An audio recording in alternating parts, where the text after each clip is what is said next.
यदा कदा कोई महान संत का आगमन होता है जो हमें पाखंड से बचाते हैं, जो हमें आडंबर से बचाते हैं।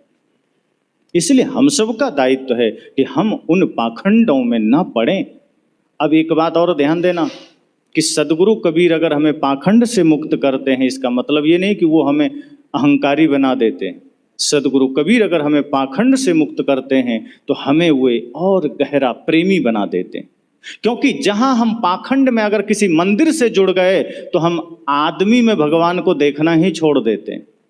जितने मंदिर जाने वाले लोग हैं ज्यादातर, वो मंदिर में तो भगवान को देखते हैं लेकिन जीव जंतु में भगवान को नहीं देखते। जो कृष्ण में भगवान को देखते हैं या जो देवी दुर्गा में भगवती को देखते हैं, वो बकरी में नहीं देखते, इसलिए बकरी पर छुरी चला देते हैं। जो लोग राम में भगवान को देखते हैं वे फिर किसी जीव में भगवान को नहीं देखते। अगर राम में भगवान वो देखते और सच में दिख जाता तो उन्हें अपने भाई में भी भगवान नजर आते और भाई पर मुकदमा नहीं करते, जमीन के लिए झगड़ा नहीं करते। पर आज राम भक्तों को देख लो, कोर्ट में खड़ा है, किस लिए? तो जमीन का विवाद है। अरे कम से कम राम जी से इतनी तो प्रेरणा ले लो कि जो राम अपने भाई के लिए गद्दी छोड़ के जंगल चले गए, कम से कम उस राम से इतना तो सीख लो कि हम राम के भक्त हैं और अपने भाई पर मुकदमा कैसे कर रहे हैं। अगर राम भरत के लिए छोड़ सकते हैं तो आप भी राम भक्त हो, छोड़ दो। लेकिन नहीं, राम का भी हम वही हाल कर रहे हैं, कृष्ण का भी वही कर रहे हैं। और दुख तो इसलिए हो रहा है कि आज हमने सदगुरु कबीर का भी वही हाल किया है। सदगुरु कबीर की वाणियां हमारे मस्तिष्क में तो है, हृदय में नहीं है। दो तरह से हम सदगुरु कबीर की वाणियों को पढ़ते हैं, एक है हृदयस्थ करना, एक है कंठस्थ करना। कंठस्थ बहुतों को हो जाता है, और कंठस्थ का मतलब क्या है? जो कंठ में आके अस्त हो जाए, यहीं स्थित हो जाए, स्थित हो गया यहीं, यहां से नीचे नहीं उतरा। लेकिन उल्टा करते हैं, किसी ने गाली दिया उसको हृदयस्थ कर लेते हैं, सद्गुरु संत ज्ञान देते हैं उसको कंठस्थ कर लेते हैं। गाली को कंठ में नहीं रोकते, निंदा को, चुगली को, शिकायत को कंठ में नहीं रोकते, ज्ञान को यहीं रोक लेते हैं। और जो कोई गाली दे दिया तो हृदय में उतार लेते हैं, फिर लाठी लेके झगड़ने लग जाते हैं। सदगुरु कहते हैं बुरी बातें कोई कह दे, कोई गलत कह दे, कोई गाली दे दे, कोई निंदा कर दे, तो उसको यहीं रोक लेना, भीतर मत आने देना। हृदय में तो सिर्फ ज्ञान को उतरने देना। तो आज इस सदगुरु कबीर के क्रांतिकारी विचार मंच से आप सबके लिए वही शब्द मैं कहूंगा कि सदगुरु कबीर ने जिस पाखंड का, जिस आडंबर का विरोध किया, सदगुरु कबीर को उस पाखंड के श्रेणी में खड़ा नहीं करना है, उनको उस पाखंड के घेरे में खड़ा नहीं करना है। वो निर्भ्रांत हैं, उनके विचारों को जीवन में उतारिए, तभी सच्चे कबीरपंथी हो सकते हैं, तभी सच्चे सदगुरु कबीर के अनुयायी हो सकते हैं। मैं तो बार बार कहता हूं, सदगुरु कबीर का अनुयायी वह नहीं है जो गले में माला धारण कर लिया। सदगुरु कबीर का अनुयायी वह भी नहीं है जो सदगुरु कबीर के चित्र को घर में टांग लिया। सदगुरु कबीर का अनुयायी वह भी नहीं है जो बीजक ग्रंथ के एक एक शब्द को पढ़ लिया। सदगुरु कबीर का अनुयायी वह है जो इस भाव में उतर गया कि सब घट मेरो साइयां सुनी सेज न कोय, बलिहारी व घट की जागट प्रगट हो, कि ऐसी बानी बोलिए मन का आपा खोय, औरन को शीतल करे आपो ही शीतल होय। मधुर वचन है औषधि, कटुक वचन है तीर, श्रवण द्वार होय संचरे साले सकल शरीर। जब इस भाव में उतरेंगे कि प्रेम गलियति सांकरी जामे दो न समाए, जब मैं था तब हरि नहीं अब हरि है मैं नाय। जब इस दर्शन को जीवन में उतारेंगे तो समझ जाना सदगुरु कबीर आपके रग रग में उतर गए। तो सदगुरु कबीर ये नहीं कहते कि तीर्थ में जाके डुबकी लगा लो, सदगुरु कबीर ये नहीं कहते कि गंगा में डुबकी लगाओ तो मोक्ष मिलेगा, कि किसी गिरिकंदरा गुफा में किसी देवी किसी देवता का दर्शन करो तो मोक्ष मिलेगा। ये आडंबर की बात वो नहीं करते। वे हमें कहते हैं कि अपने मन को ऐसा निर्मल बनाओ कि आपका घर, आपका आंगन, आपका दुकान तीर्थ बन सके। बाहर तीर्थ करने जाते हो, घर को कबाड़खाना बना रखे हो। वे कहते हैं कि बाहर तो तीर्थ कर आया और घर है कबाड़खाना, यहां आकर के आपका मन वही गंदा हो गया, वही छल, वही कपट, वही ईर्ष्या, वही द्वेष, वही माता का अनादर, पिता का अनादर, गुरु का अनादर, भाई के साथ धोखा, पत्नी के साथ धोखा।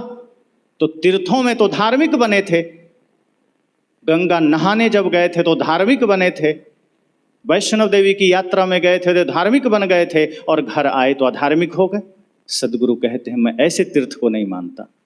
जिस दिन आपका मन निर्मल होगा, आप जहां जहां कदम रखोगे वो तीर्थ बन जाएगा। और एक बात और है, मैं अक्सर कहा करता हूं कि सदगुरु कबीर आपको मंदिर से मुक्त नहीं करते। वो नहीं कहते कि मैं तुम्हें मंदिर से मुक्त कर रहा हूं, वे कहते हैं मैं ईंट पत्थर के मंदिर से मुक्त कर रहा हूं, चैतन्य मंदिर से मुक्त नहीं कर रहा हूं। अब वो मंदिर कौन सा है? बाहर के मंदिर में तो ईंट लग गई, सीमेंट लग गया, चूना लग गया, मंदिर बन गया। सदगुरु कहते हैं नहीं, मैं उस मंदिर की बात कर रहा हूं जिसमें ईंट इंसानियत की हो। मैं उस मंदिर की बात कर रहा हूं जहां चूना चरित्र का हो। मैं उस मंदिर की बात कर रहा हूं जहां सीमेंट सत्य का हो। और जरा कल्पना करिए कि एक ऐसा मंदिर जहां ईंट इंसानियत का हो, एक ऐसा मंदिर जहां चूना चरित्र का हो, एक ऐसा मंदिर जहां सीमेंट सत्य का हो, वो मंदिर कैसा होगा? वो चलता फिरता मंदिर, देह देवालय, जहां देह, जहां आप वही देवालय बन गया, जहां आप वही मंदिर बन गया, जहां आपके कदम पड़ेंगे वही तीर्थ बन गया। फिर आप साहब ने कहा ना, जह जह डोलों सो परिक्रमा, जो कुछ करो सो पूजा। और यही बात गुरु रविदास ने कहा कि मन चंगा तो कठौते में गंगा। उन्होंने नहीं कहा कि मन गंदा रखो और फिर गंगा चले जाओ तो डुबकी लगाओ तो गंगा में स्नान हो गया। वे कहते रहे निर्मल करो न मन, पवित्र कर लो मन। तो आपके घर में, आपके जग, आपके गिलास, आपके कठौते में रखा हुआ जल भी गंगा जल से भी बढ़िया है। और यदि मन गंदा है, मन में कुविचार है, मन में छल है, मन में कपट है, तो गंगा में बैठे रहो डुबकी लगा के, तब भी आप गंगा में नहीं हो।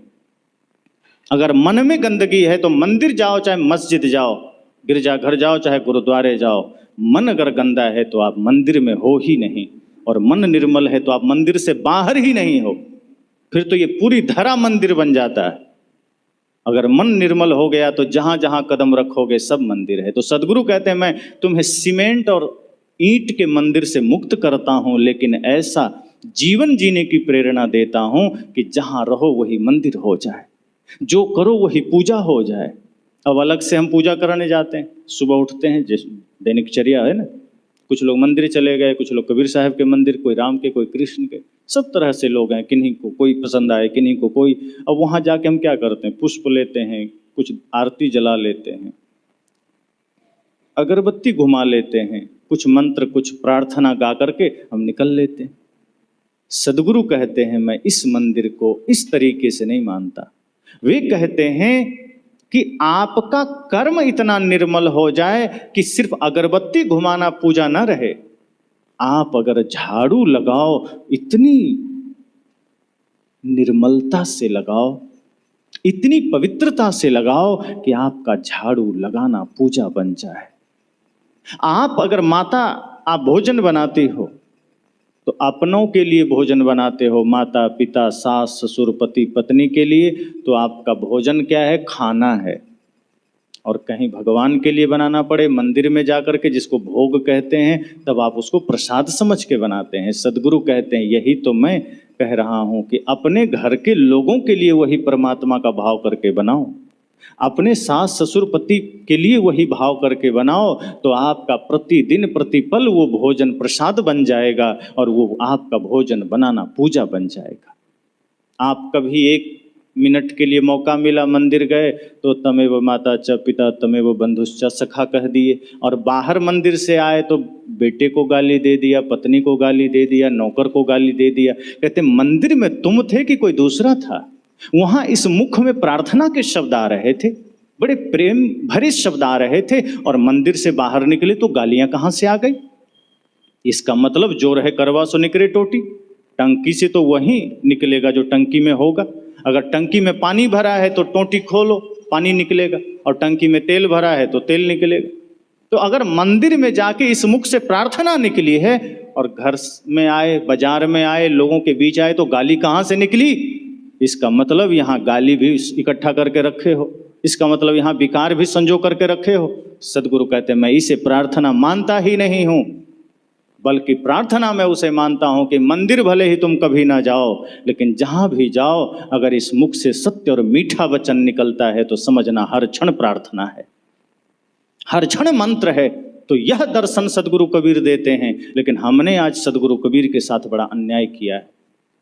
और यह बात सिर्फ पंजाब की बात नहीं है, पूरी धरती की बात है। जहाँ जहाँ सदगुरु कबीर को मानने वाले हैं वो सब ने आज सदगुरु कबीर को भी राम की तरह बना करके कैद कर दिया है। सदगुरु कबीर के विचारों को जीवन में उतारने का प्रयास नहीं किया, सदगुरु कबीर के ज्ञान को अपने आचरण में उतारने का प्रयास नहीं किया। आज हमने उनके ग्रंथ को, आज हमने उनकी मूर्ति को मंदिर बना करके कैद कर दिया और हमने क्या कहा कि हे सदगुरु आप वहीं रहो, कभी कभी आ जाएंगे पूजा करने, कभी कभी आ जाएंगे अगरबत्ती चढ़ाने, फूल चढ़ाने, बाकी समय तो हमें प्रपंच में ही जीना है। सदगुरु कबीर हमारे जीवन में ना आ जाएं, इसलिए हमने उन्हें मंदिर बना के कैद कर दिया। जिस सदगुरु कबीर को, जिस भगवान बुद्ध को हृदय में उतारना था, इस हृदय रूपी मंदिर में कैद करना था, उन्हें हमने मंदिर में कैद कर दिया। सदगुरु कबीर कहते हैं प्रेरणा लेने के लिए स्मारक बनाओ, मंदिर बनाओ, कोई हर्ज नहीं, लेकिन ये ध्यान रखना कि वो मंदिर प्रेम का प्रतीक बन सके, सत्य का प्रतीक बन सके।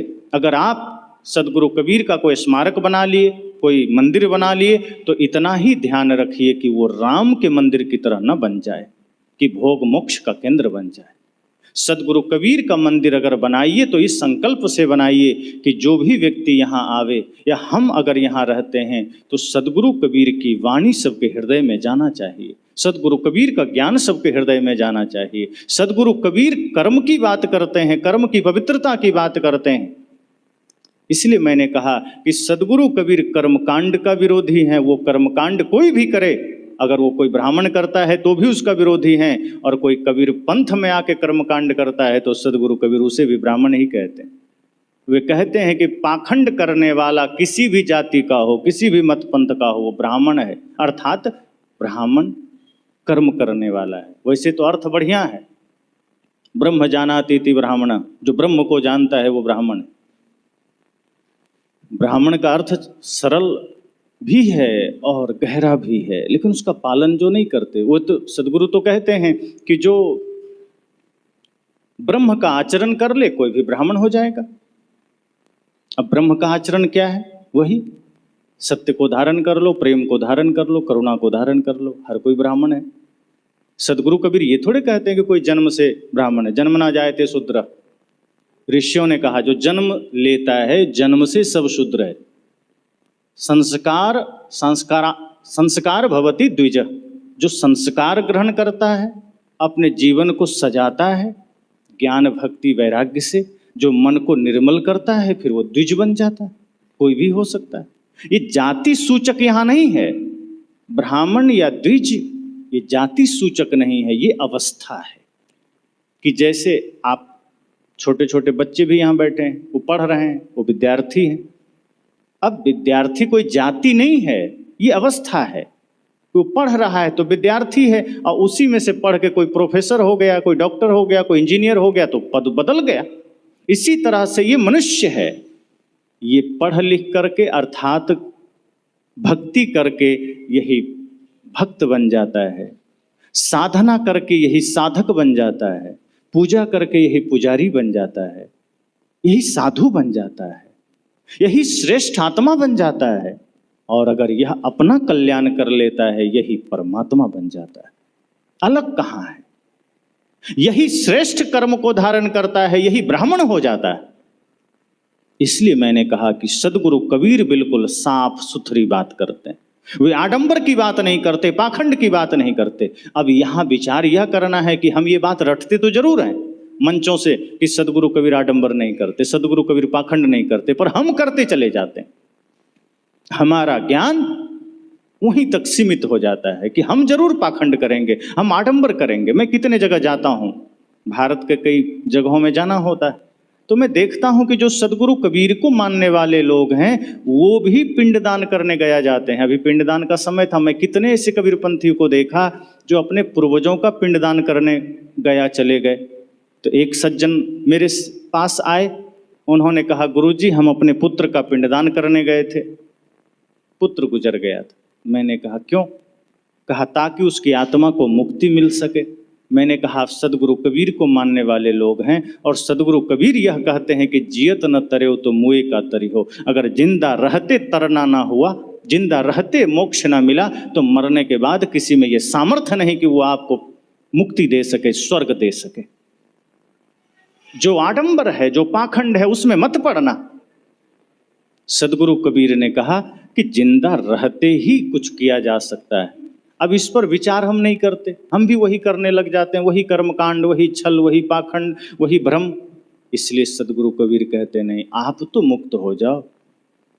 पर हम वैसा करते हैं कि जैसे कई बार बच्चा जिद करता है, शांति से आप सब बैठ जाएं। जैसे कई बार बच्चा शाम रात्रि में चंद्रमा को देखकर जिद करता है कि वो क्या है, वो मुझे चाहिए। या कई बार माताएं दिखाती है कि देखो वो चंद्रमा है, देखो जरा, रो रहा होता है। तो बच्चा जब रो रहा होता है तो माँ इशारा करती है उंगली से कि ये देखो चंद्रमा। तो बच्चा चंद्रमा की तरफ नहीं देखता है, वो बार बार माँ की उंगली पकड़ लेता है। माँ कहती ये नहीं, उधर देखो। बच्चा फिर उंगली पकड़ लेता है। बच्चे को लगता है कि इस उंगली को ही पकड़ना है, यही चंद्रमा है। यही काम हम करते हैं। गुरु हमें इशारा करते हैं, संत हमें इशारा करते हैं कि ये मुक्ति का मार्ग है, ये प्रेम का मार्ग है, ये सत्य का मार्ग है। हम भी गुरु का हाथ पकड़ लेते हैं कि यही मार्ग होगा। गुरु उंगली से इशारा करते हैं कि सत्य का मार्ग कुछ और है, हम गुरु की उंगली पकड़ लेते हैं। इसको और स्पष्ट समझें। यहां से आपको मान लीजिए कहीं भी जाना हो, किसी भी दिशा में, चाहे आप लुधियाना जाएं, चाहे आप अमृतसर जाएं, तो जब सड़क में आप निकलते हैं तो मार्ग में मील का पत्थर मिलता है जहाँ किलोमीटर लिखा होता है। अब जैसे आप अमृतसर जा रहे हैं, मुझे जानकारी नहीं कितना किलोमीटर है, पर उसमें लिखा होगा जो भी 40, 50, 100 कुछ तो लिखा होगा। अब कोई आदमी ये सोचे कि लिखा है इसमें अमृतसर, इसका मतलब यही अमृतसर होगा, और पकड़ ले, सीने से लगा ले कि मिल गया अमृतसर, पहुंच गया। वो लिखा हुआ तो है उसमें अमृतसर, लेकिन व्यक्ति ध्यान नहीं दिया कि नीचे कुछ लिखा और भी है, 100, 50 कुछ तो लिखा है। और अगर मान लो 100 किलोमीटर लिखा है, इसका मतलब अमृतसर अभी आपसे 100 किलोमीटर दूर है। अभी उस पत्थर पर मत रुक जाना, अभी वहीं मत अटक जाना। अगर उस लिखे हुए को पकड़ लोगे तो 100 किलोमीटर दूर रह जाओगे अमृतसर से। लेकिन जब आप आगे बढ़ते जाएंगे, पुनः पत्थर आएगा 99, 98, 97, 96, 95, ऐसे करते करते 10, 9, 8, 7, 6, 5, 4, 3, 2, 1, तब भी आप अमृतसर से दूर हैं। कब अमृतसर पहुंचेंगे? जब अमृतसर 0 अर्थात संख्या खत्म हो गई, अब अमृतसर आ गया। इसी तरह से जब तक बाहर का आडंबर आपके जीवन में है, जब तक आप बाह्य चीजों को पकड़ रखे हैं, चाहे गुरु के शरीर को पकड़ लो, चाहे गुरु के ग्रंथ को पकड़ लो, चाहे उनकी उंगली को पकड़ लो, आप मोक्ष से, मुक्ति से, सत्य से दूर रहोगे। ये गुरु उंगलियां इसलिए पकड़ाते हैं ताकि बाहर की उंगलियों को छोड़कर आप गुरु की उंगली पकड़ सकें। लेकिन एक समय ऐसा आता है जब उस उंगली को भी छोड़ के आगे बढ़ जाना होता है।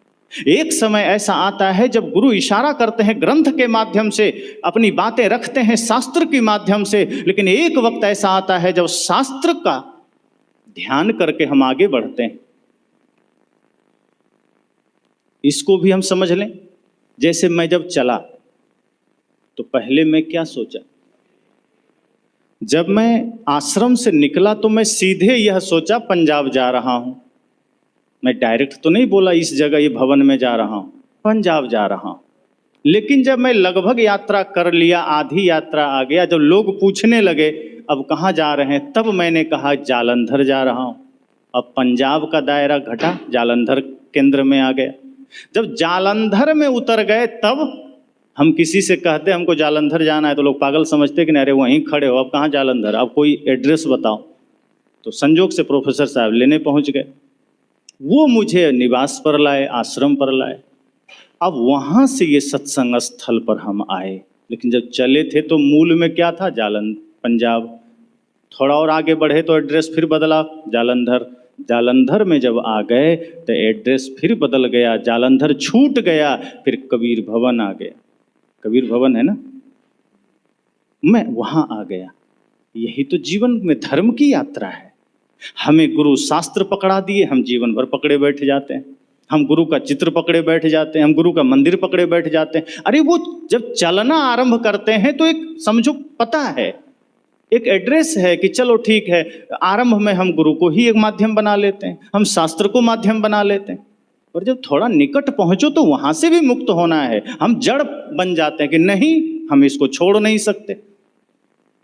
ग्रंथ पकड़ने के लिए नहीं है, ग्रंथ छुड़ाने के लिए है। सदगुरु कबीर का ज्ञान आपको कहीं अटकाने के लिए नहीं है, सब जगह से आपको हटाने के लिए है।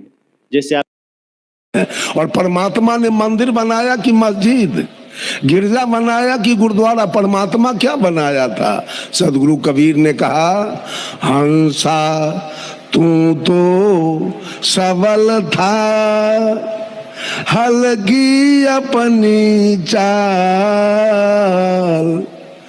रंग कुरंगे रंगिया त्यो किया लगवार। ए हंस, जिस दिन तू मां के गर्भ से बाहर आया था, तेरी चाल बड़ी निराली थी। उस दिन तुम्हारे अंदर कोई जातीयता की भावना नहीं थी, कोई सांप्रदायिकता की भावना नहीं थी, कोई ऊंच नीच की भावना नहीं थी, कोई छुआछूत की भावना नहीं थी, कोई अवर्ण सवर्ण की भावना नहीं थी, कोई गोरे काले की भावना नहीं थी। उस दिन तू मांस मछली तारी दारू गांजा भांग पान बीड़ी सिगरेट मांस मछली भी नहीं खा रहे थे। उस दिन तुम चोर दलाल बेईमान घुसखोर भी नहीं थे। उस दिन तुमको भगवान की भी आवश्यकता नहीं थी, और उस दिन तुमको मंदिर की भी जरूरी नहीं थी। उस बच्चे को सदगुरु कबीर ने हंस करके पुकारा है। ये हंस है, हंस नहीं। बच्चा हिंदू है, जो बच्चा जन्म लिया है 6 महीना के बच्चा, हिंदू मुसलमान सिख ईसाई के चारों के बच्चा को लेकर के कोठली में रख दिया जाए और किसी अनजान आदमी से कहा जाए कि इसमें से हिंदू वाला बच्चा निकाल के ले आओ, लाएगा? इसलिए कि चारों बच्चा भी इंसान है। शैतान बनाया गया, मन पवित्र था मेरा जब जहां में आए थे, धर्म कर्म कुछ न थे, अपने न पराए थे। अब हम बेहोश हो गए, जब से होश संभाला है, और पहले से जो डूबा था वो हमको भी धकेला है। वही बच्चा धोखा से कहीं टिकी वाला के घर में पैदा ले लिया, क्योंकि पहले से ही शैतान बन के बैठा हुआ है। इसके घर में बच्चा जन्म लिया तो शैतान बनाएगा कि छोड़ देगा? इन नौवा ब्राह्मण बुला के इसका सत्यनारायण कथा कहवाएगा, टिकी छोड़वाएगा, इस बच्चा को हिंदू बनाएगा। हिंदू बनाया गया, हिंदू कोई है नहीं। कवि रामधारी सिंह दिनकर ने लिखा है, मैं कहता हूं अगर विधाता नर को अपने मुट्ठी में भरकर कहीं फेंक दे ब्रह्मलोक से इस भूमंडल पर, फिर भी मनुज विभिन्न जातियों में यहां आएगा। नीचे हैं क्यारियां बनी तो भला बीज कहां जाएगा? हिंदू कौन बनाया? किसने बनाया आपको? परमात्मा टीकी दे के भेजा। जिस दिन जन्म लिए थे ये बच्चा पैदा करने वाली माँ, इनसे पूछा जाए कि आपके माथे में अलग से कोई टीकी उकी था क्या? ये सीखा था जन्म के समय? ब्रह्मा जी ने सब कुछ बना दिया, आपको कह दिया कि हमको फुर्सत नहीं है, टीकी वहीं रोप लेना तू अपना। नेपाल में मेरा कार्यक्रम था, वहां हिंदू लोग कम थे, मुसलमान ज्यादा। पूरा पंडाल में मुसलमान लोग आके बैठ गए। मैंने पूछा, क्या लोगों, ये पूरे ब्रह्मांड की रचना किसने किया? ये धरती आसमान सूर्य चंद्रमा तारा हवा पानी आग मानव पशु पक्षी कीड़ा मकोड़ा, ये वनस्पति पेड़ पौधे नदी समुद्र पर्वत पहाड़ कौन बनाया? एक मौलवी उठ के कहा, अल्लाह ने बनाया। मैंने कहा अल्लाह बनाया, सही सही बनाया कि कुछ भूल हुई बनाने में? कहा नहीं, अल्लाह सही सही बना दिया। मैं कह दिया हमको तो लगता है अल्लाह से भूल हो गया। कहा क्या भूल हुआ? सब कुछ बनाया, थोड़ा सुन्नत नहीं किया, अब औजार नहीं था कि अल्लाह दारू पी लेता, भूल गया, हमको पता नहीं। ये कौन किया है? मुसलमान किसने बनाया? हिंदू किसने बनाया? सिख किसने बनाया? और ईसाई किसने बनाया? ये चारों जात कौन बनाया? आचार वेद कौन बनाया? आचार युग कौन बनाया? और ब्राह्मण क्षत्रिय वैश्य शूद्र चारों वर्ण कौन बनाया?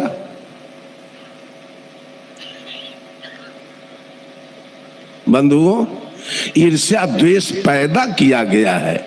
हिंदू बना के अगर मस्जिद में आग लग जाए तो आप लोग जाएंगे बुताने और ढोल पीटेंगे, वाह वाह, जल्दी जड़ के राख हो जाए। काहे? आपको ईर्ष्या है कि मस्जिद ना रहे, आपको जलन है कि मस्जिद ध्वस्त हो जाए। हो सके अगर देरी लगेगा, मिल जाए तो कहीं तनी फुचकारियों से पेट्रोल मार दीजिएगा जो जल्दी स्वाहा हो जाए। आपके मंदिर में आग लगे तो मुसलमान आरती पूजा करेगा आपके मंदिर का? वो भी चाहेगा जितना जल्दी जल के राख हो जाए, इसलिए कि उसको भी द्वेष है आपके मंदिर से, वो पसंद नहीं कर रहा है। गिरजा में आग लगे तो सिख जाके बुताएगा कि पेट्रोल देगा, और गुरुद्वारा में आग लगे तो ईसाई बुताएगा। ये पूरी सृष्टि राग द्वेष की अग्नि में जल रही है। कबीर ने ये चारों से अलग होकर अपनी बात साहब कबीर ने कहा पक्षा पक्षी के कारणे सब जग रहा भुलान, निरपक्ष होके जो भजे सो ही संत सुजान। वही संत होगा जो चारों के पक्ष से अलग होके भजे। एक भी बातें बीजक में आपको विश्वास की नहीं मिलेगी, एक बातें विश्वास की नहीं मिलेगी पूरे बीजक के अंदर। एक भी प्रश्न चिन्ह लगाने वाला जगह आपको नहीं कबीर साहब ने छोड़ा है कि आप प्रश्न चिन्ह लगा सकते हैं कबीर के बानी पर, कहीं भी है ना। एक बीजक पर अगर पूरे दुनिया के लोग आ जाए तो सारा झगड़ा। एक मुसलमान है कबीरपंथी देवरिया जिला के, नाम है मोहम्मद शमसुद्दीन। लोग हमको बहुत मानते हैं बेचारे। जब भी यूपी में आपके कोई काम हो कार्यक्रम तो लोग शमसुद्दीन के यहाँ जाते हैं, यही साहब जी को बुलाएंगे तो शमसुद्दीन जी हमको फोन करते हैं, गुरुजी फलाने जगह कार्यक्रम है, आना है, तो हम जाते हैं। उनको मुसलमान लोग बहुत दबाया कि तू मुसलमान होके कबीरपंथी हो गया। कहा कि हाँ, कबीर के विचारधारा को मैं जान गया, इसलिए कितनों करोगे तो मैं कबीर को नहीं छोड़ सकता। सब लोगों ने पंडाल बनाया, दूर दूर से मौलाना लाया। मौलाना सब समझाते समझाते हार गया, शमसुद्दीन पर कोई रंग नहीं चढ़ा। अंत में एक मौलाना कहा, ए मुसलमान भाइयों, मोच कटा के रखना। ये मोच कहा क्यों? चाय पियोगे, पानी पियोगे, दूध पियोगे तो मोच में लग जाएगा। अब मोच में लगा हुआ चाय और पानी कहीं मुंह में चला गया तो तेरा मुंह नापाक हो गया, उस मुंह से अल्लाह का इबादत नहीं होगा। शमसुद्दीन कहा, मौलाना जी एक बात बताइए, ये पूरी सृष्टि किसने बनाया? कहा अल्लाह ने बनाया। मनुष्य को कौन बनाया? अल्लाह ने बनाया। पशु पक्षी को कौन बनाया? तो अल्लाह ने बनाया। कहा आज जो अल्लाह सजेशन देने चला है कि मोच कटा के रखो, वो हरामी उसी दिन मुंह के ऊपर मोचे नहीं बनाता।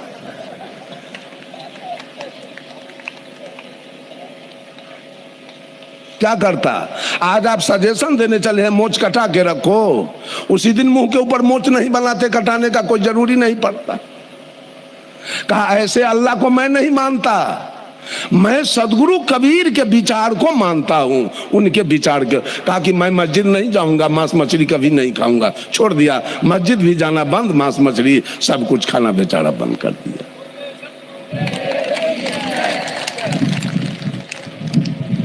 पक्ष से हटना होगा। बहुत सारे लोग विचार तो सुन लेते हैं और घर जाते हैं तो वही फिर वही धंधा। सावन चढ़ा तो लाल पियर पहन लिया, 2 चुकरी लिए, एगो बांस के फट्ठा, बोलो बम, टरक बम, भैया बम, बहिना बम, अजब से ढह लेल है वो पेटकुनिया बम।